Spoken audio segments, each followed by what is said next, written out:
Hello dear students, how are you all today. तो आगे बढ़ते हैं प्रोनाउंस के कुछ एक्सरसाइज की ओर। ये 7 प्रोनाउंस और इस 7 प्रोनाउंस का उपयोग कब होता है ये भी हमने अब देख लिया। अब हम प्रैक्टिस करते हैं। स्क्रीन पर अब आपको लेफ्ट हैंड साइड में कुछ प्रोनाउंस दिखेंगे और राइट हैंड साइड में हिंदी में लिखे हुए कुछ वाक्य। आपको लेफ्ट और राइट में सही जोड़ी ढूंढनी है। तो शुरुआत करते हैं। The time starts now.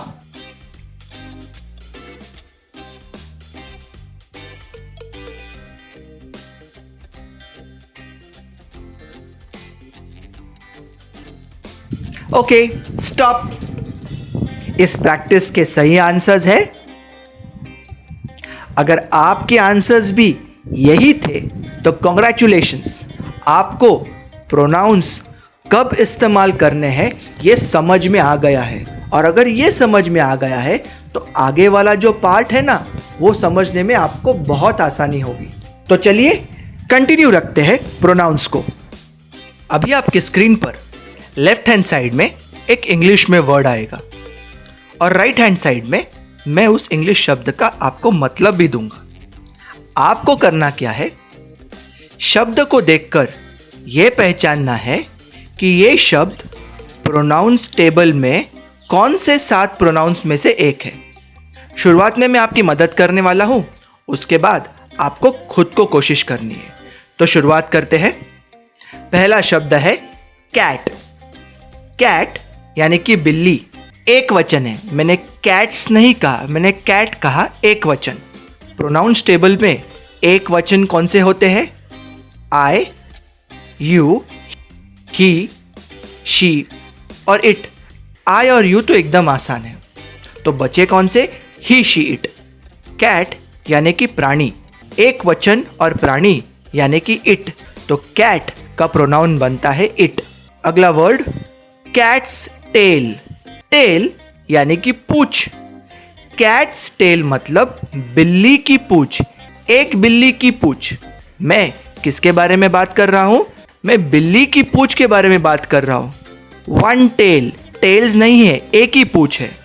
तो प्राणी या प्राणी के शरीर का भाग और एक वचन यानी इसका भी प्रोनाउन बन गया इट। अगला बिल्ली की पूंछ पर की मक्खी, फ्लाई यानी कि मक्खी।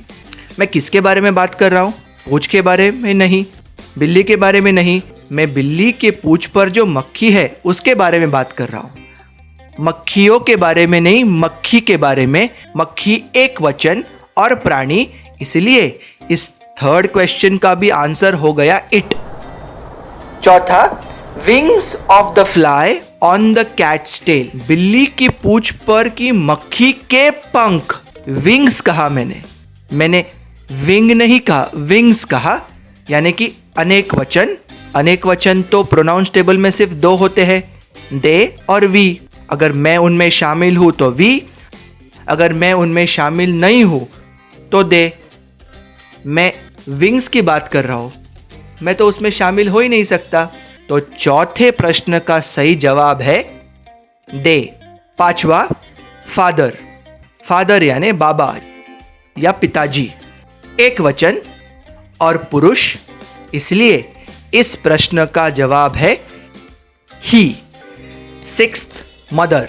मदर यानी कि माँ, एक वचन और स्त्री, यानी कि प्रोनाउंस टेबल में कौन रहा? सही। मदर का सही प्रोनाउन होगा शी। फ्रेंड्स, मित्र या दोस्त। अगर एक होता तो मैं कहता फ्रेंड, क्योंकि मैंने यहाँ पे फ्रेंड्स कहा है, ये अनेक वचन हो गया। मैं अपने दोस्तों के बारे में शायद बोल रहा हूँगा, तो अनेक वचन यानी कि वी या फिर दे। मैं मेरे दोस्तों के बारे में बोल रहा हूं, इसके लिए ये हो जाएगा दे।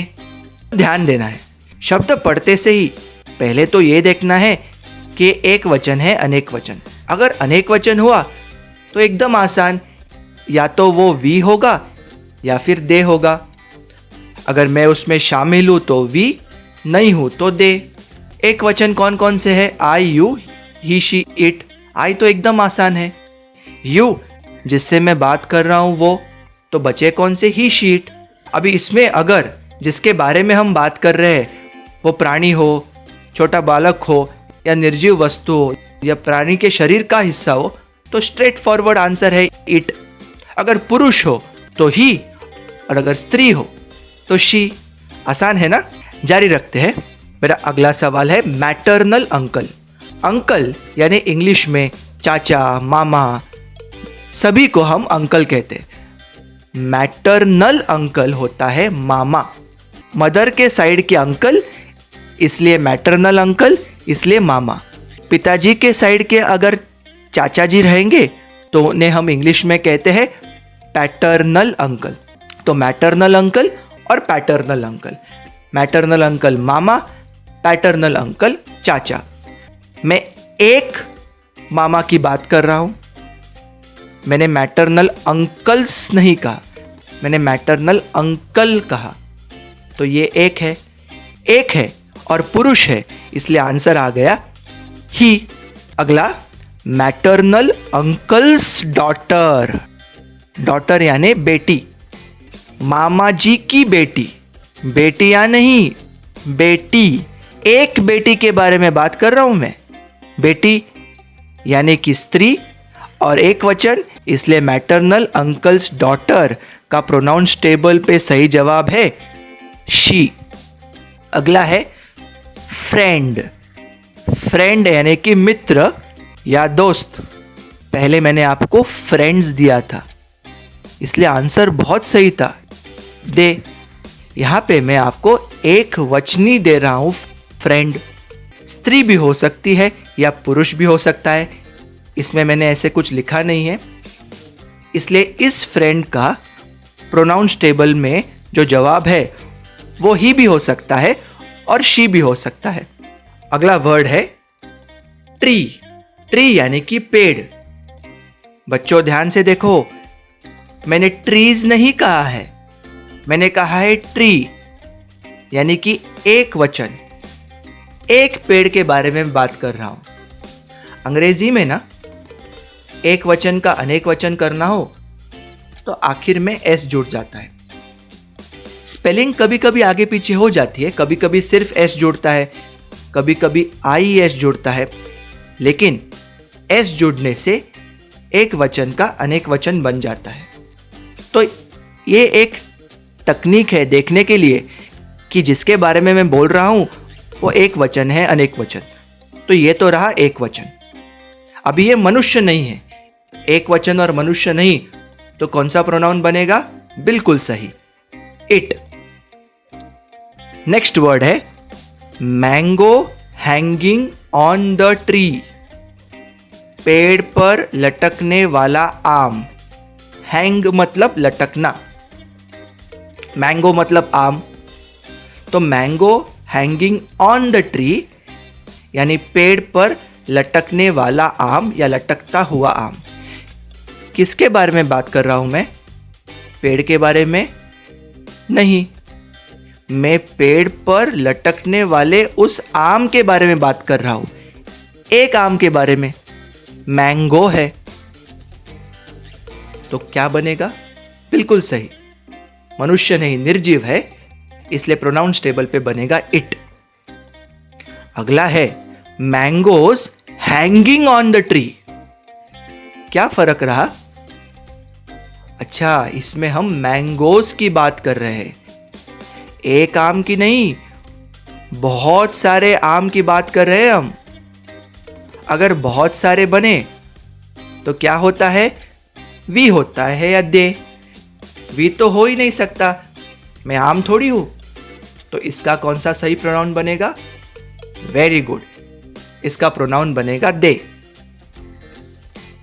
आज का सेशन समाप्त करने के पहले एक क्विक रिवीजन करते हैं।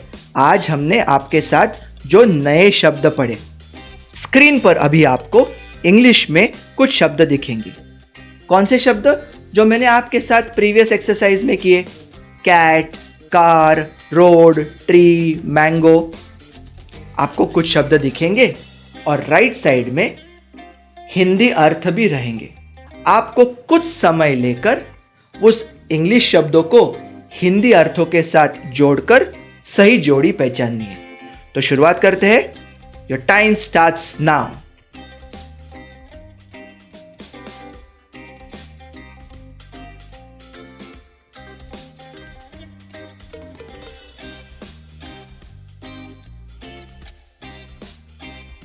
तो अभी जवाब देखेंगे।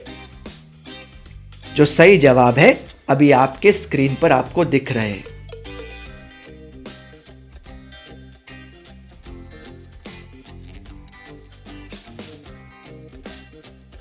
आज का सेशन यही समाप्त करेंगे।